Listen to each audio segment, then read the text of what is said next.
என் இனிய நண்பர் விஜயகாந்த் அவர்களை உயிரோடு இருக்கும்போதே பார்த்து ஆறத் தழுவி கட்டி அணைத்து புத்தமிட வேண்டும் என்று கடந்த 2 ஆண்டுகளாக ஆசைப்பட்டேன்.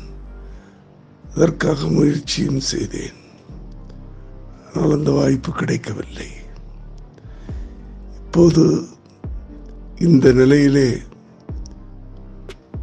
உயிரற்ற ஒரு உடலை பார்க்கக்கூடாது என்று கடவுள் நினைத்தாரோ இல்லையோ தெரியவில்லை.